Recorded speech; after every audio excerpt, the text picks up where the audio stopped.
मुनव्वर और एल्विश फैंस के बीच में चल रही है जंग। कुछ 2-3 टाइप के हैशटैग कर रहे हैं ट्विटर में ट्रेंड।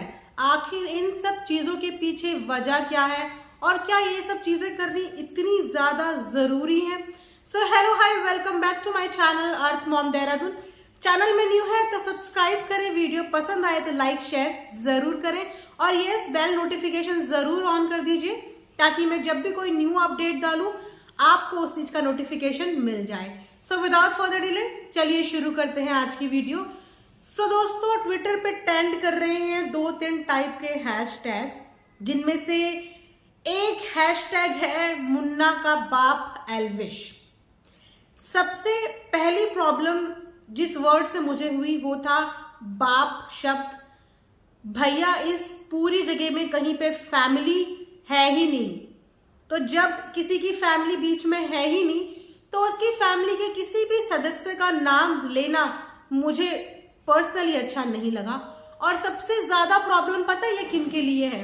सबसे ज्यादा प्रॉब्लम ये उन लोगों के लिए है, उन फैंस के लिए है जो एल्विश को भी पसंद करते हैं और जो मुनव्वर को भी पसंद करते हैं। अब अगर मैं अपनी ही बात करूं तो मुझे एल्विश भी अच्छे लगते हैं और ओटीटी के टाइम पे मैंने उन्हें देखना शुरू किया था और उसके बाद मुझे वो अच्छे लगे और मुझे यहाँ पे मुनव्वर भी अच्छे लगते हैं। तो ऐसे फैंस जो दोनों को ही पसंद करते हैं, आप सोच सकते हो कि इस समय उन फैंस के अंदर क्या कश्मकश चल रही होगी। क्या उन फैंस को अपने दोनों पसंदीदा लोगों को इस तरीके से आपस में भिड़ते हुए देख के अच्छा लग रहा होगा? इन सब चीजों की शुरुआत कैसे हुई?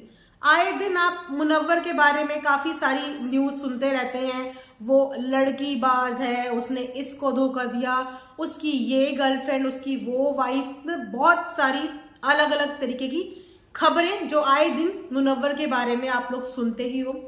ये खबरें आई कैसे?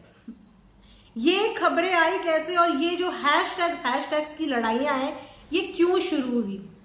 तो ये शुरू हुई आयशा की वजह से। जी हाँ, आयशा की वजह से इसीलिए क्योंकि वो घर में गई ही मुनव्वर को एक्सपोज करने थी, लेकिन खुद वहां पे सती सावित्री बन के साड़ी सूट पहन के लगी पड़ी है मुनव्वर को इम्प्रेस करने में, यानी मुनव्वर को पटाने में। और कहीं ना कहीं मुनव्वर भी उनकी तरफ धीरे धीरे झुकते चले जा रहे हैं, बिना ये सोचे हुए, बिना ये जाने हुए कि बाहर उनकी वजह से क्या क्या उत्पात मचा हुआ है।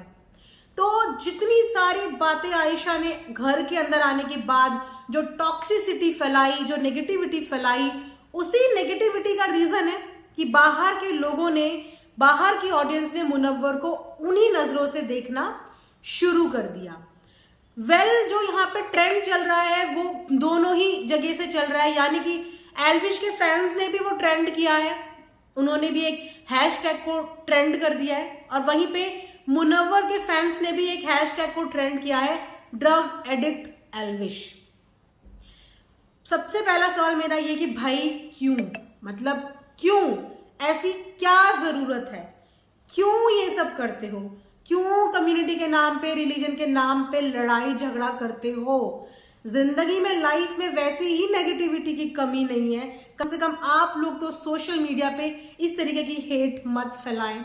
लोग आपको पसंद करते हैं, प्यार करते हैं। सोचिए कि उन फैंस के दिल पे इस समय क्या गुजर रही होगी जो ना इनका सपोर्ट कर पा रहा है, ना उनका सपोर्ट कर पा रहा है, ना इनके बारे में सुन पा रहा है, ना उनके बारे में सुन पा रहा है।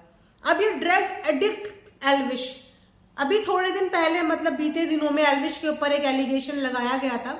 हालांकि उसके बाद उस चीज का कुछ भी नहीं हुआ, बट यस लगाया गया था। इस वजह से एल्विश काफी चर्चाओं में आए थे। स्नेक वाला कांड आप लोगों ने सुना ही होगा। तो बस उस चीज को पकड़ के अब उनके नाम का इस तरीके का एक हैशटैग चलाया जा रहा है और वहां पे मुनव्वर के नाम के दो हैशटैग्स ट्रेंड कर रहे हैं, मुन्ना का बाप Elvish, woman dash dash Munawwar.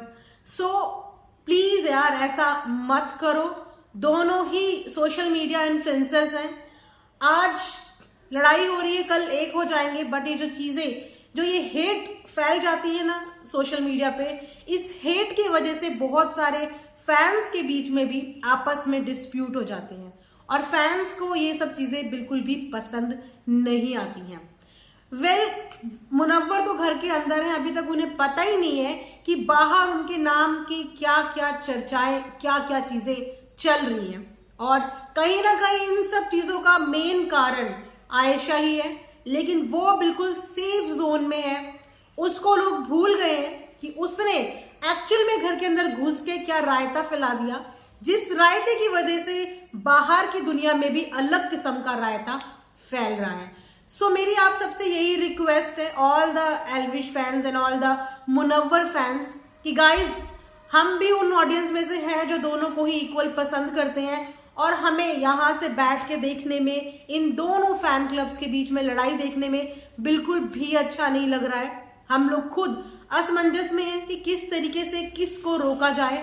तो मेरी उन सभी लोगों से रिक्वेस्ट है जो फैंस हैं, एक न्यूट्रल फैन है जो दोनों ही साइड को, जो हेट में बिलीव नहीं करते हैं, प्लीज जाके अपने अपने पॉइंट ऑफ व्यू शेयर कीजिए, अपनी अपनी बातें शेयर कीजिए, अपनी अपनी पॉजिटिविटी शेयर कीजिए, ताकि जो ये फैंडम के बीच में अलग लेवल का ट्रेंड गेम चल रहा है, जिस ट्रेंड में परिवार वाले भी ड्रैग हो रहे हैं, जिस ट्रेंड में पर्सनल चीजें ट्रेंड हो रही हैं, जिस ट्रेंड में घर वाले ट्रेंड हो रहे हैं, इन सब चीजों की वाकई में कोई भी जरूरत नहीं है। तो आप लोग अपनी अपनी साइड से दोनों ही फैंडम्स को पॉजिटिव वाइब्स भेजिए, कुछ पॉजिटिव सजेशन भेजिए। शायद हो सकता है कि आप लोगों का पॉइंट ऑफ व्यू देख के, आप लोगों का नजरिया देख के वो लोग इन सब चीजों को करना बंद कर दें और इस तरीके का कम्युनिटी के बीच में हेट फैलानी बंद कर दें। आफ्टर ऑल हम लोग ह्यूमैनिटी में बिलीव करते हैं, हम लोग इंसान हैं, एक ही प्लेटफॉर्म पे हैं, सोशल मीडिया में काम करते हैं।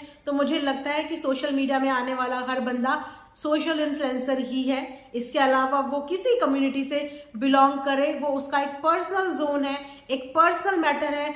फिलहाल हम लोग यहाँ पे समान है, सेम काम करने आए हैं। तो एक दूसरे की काम की रिस्पेक्ट करना, एक दूसरे की कम्युनिटी की रिस्पेक्ट करना, यही मैंने भी बचपन से सीखा है और यही मैं आप सबको भी बोलूंगी कि एक दूसरे की कम्युनिटी की रिस्पेक्ट कीजिए। इस तरीके की हेट को अपने अपने एंड पे कम करने की एक छोटी सी कोशिश कीजिए।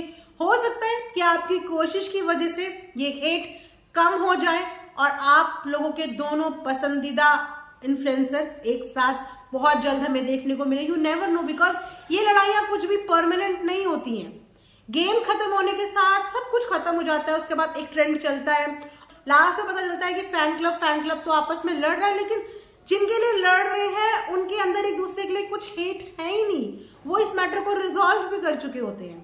तो थोड़ा सा बस इन सब चीजों में ध्यान देने की जरूरत है। ये मेरा पर्सनल पॉइंट ऑफ व्यू है आप सबके लिए। आई होप आप लोग कहीं ना कहीं इससे अग्री करते होंगे, नहीं भी करते होंगे तो प्लीज थोड़ा सा एक बार कंसिडर करने की कोशिश कीजिए। यहीं पे वीडियो एंड करती हूँ। आई होप आप लोगों को पसंद आया होगा। लाइक शेयर एंड सब्सक्राइब जरूर करें and thanks for watching earth mom Dehradun.